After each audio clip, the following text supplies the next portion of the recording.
வணக்கம். 8ஆம் நம்பர் தலைவர் பேசுகிறேன். ஒரு வழியாக நேற்று 12ஆம் தேதி சிபிஐ விசாரணைக்கு விஜய் போயிட்டு வந்துட்டார் விசாரணைக்கு.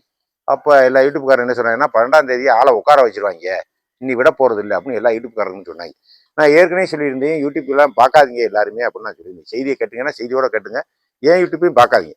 ஏன்னு கேட்டால் கூடுதலாக 2 விஷயங்கள் நாட்டில் நடக்கிறத உலகத்தில் நடக்கிறத தெரிஞ்சுக்கிறணும்னு போனீங்கன்னா நீங்கள் தொலைஞ்சிங்க, அவ்வளோதான். இருக்கக்கூடிய அறிவையும் இழந்து ரோட்டில் தெரிய வேண்டியது. எல்லாரும் பார்க்குறேன், யூடியூப்பை பார்க்குறேன், சேலையை கிழிச்சிக்கிட்டு வேட்டி சட்டையை கிழிச்சிக்கிட்டு சட்டி சாக்கெட்டை கிழிச்சிக்கிட்டு ஏர்வாடி தற்கா இந்த மாதிரி மெட்ராஸில் இருக்கக்கூடிய மனநல காப்பகத்தை சேர்த்து உங்கள்கிட்ட இருக்கக்கூடிய அறிவையும் விற்று கடைசியில் ரோட்டில் தெரிய பிச்சை எடுக்கதே நீ லாயக்கப்படுவோம். யூடியூப்பை பார்க்குறேன் பூராமே நான் சொல்கிறேன், ஓப்பனாகவே பேசுகிறேன். அதனால் ஏன் யூடியூப் பார்க்க வேணாம், நீ போயிட்டே இரு.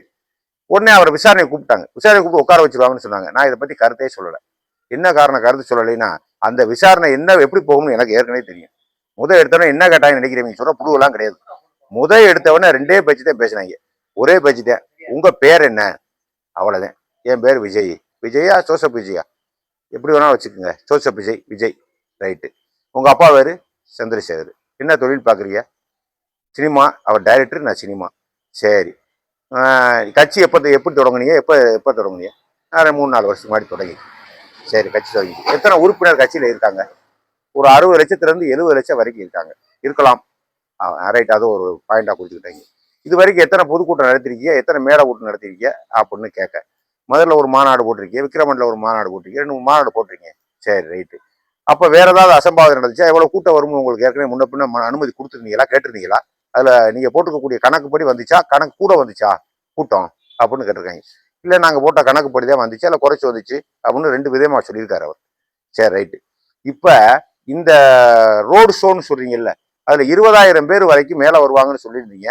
எல்லா கூட்டத்திலையும் நீங்க ஒரு சினிமா நடிகர் கூட குறைய வருவாங்கன்னு தெரிஞ்சுக்கிட்டு ஏன் காலதாமதப்படுத்தினது காரு அப்படின்னு கேட்க. ஏன்னா ஏற்கனவே டிரைவர்கிட்ட கேட்டாங்க, பட் குஷி ஆனதுகிட்ட கேட்டாங்க, எல்லாத்தையுமே கேட்டாங்க. அவங்க இருக்கக்கூடிய பொறுப்பாளருக்கு எல்லாத்தையுமே கேட்டாங்க. வண்டிக்குள்ள இருந்த 4-5 பேரையும் ஸ்டேட்மெண்ட் கேட்டாங்க. அதுபோக விசாரணை முடிச்சிட்டாங்க. அப்போ இவர்கிட்ட கேட்ட வரணும், நேரம் கேட்ட வரணும். சரி, நீங்க எப்படி லேட் பண்ணீங்க, உங்களோட செய்தி வந்துச்சா வரலையா? கூட்டம் கூடுங்க. கூட்டம் அவ்வளோ கூடும் போது ஒரு ஆபத்தா இருக்கு, வேணாம், ப்ரோக்ராம் ரத்து பண்ணுங்க அப்படின்னு சொல்லிட்டு ஏற்கனவே போலீஸ் உங்கள்கிட்ட சொன்னது தெரியுமா தெரியாதா? எனக்கு தெரியாது அப்படின்ட்டார் ஒரே பேச்சில். எனக்கு தெரியாது.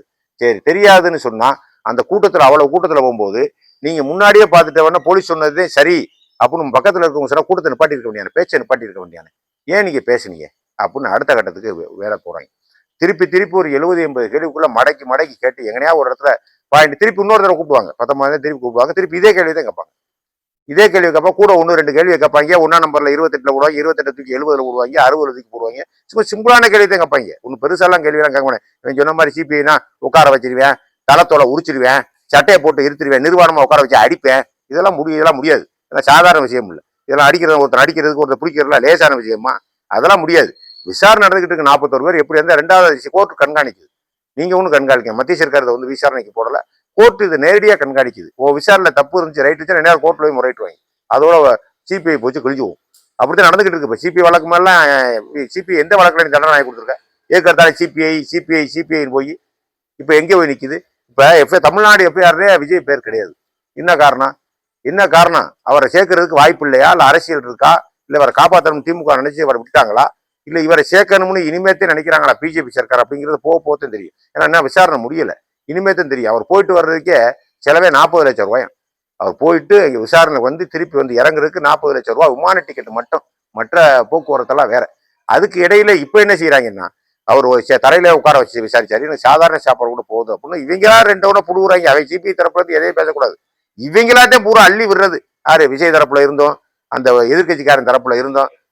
பொறாமையில எதையாவது சொல்லிக்கிள்ளி அது அவ்வளவுதான் இவ்வளவுதான் உட்கார வச்சு கேட்டாலே கன்றாவியா இருக்கு. எல்லா பேருடைய ஸ்டேட்மெண்ட்டை கேட்டாலே இது எதுக்கு? ஒரு விசாரணை கூப்பிட்டுருக்காங்க, அந்த விசாரணைக்கு போக வேண்டியது நம்மளுடைய கடமை.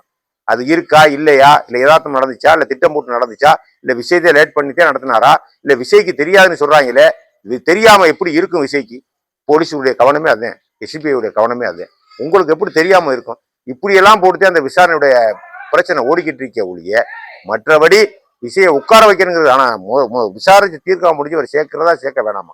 தமிழ்நாடு சர்க்கார் சேர்க்கலைன்னா அங்கே சிபிஐயோட சேர்க்கலாம். அது ஏன் சேர்க்கிற, எதுக்கு சேர்க்கலாம் சொல்ல முடியாது. விஜய்க்கு தெரிஞ்சிருக்கும்னு யோசிச்சுல இப்ப விசாரணை நடந்துகிட்டு இருக்கு.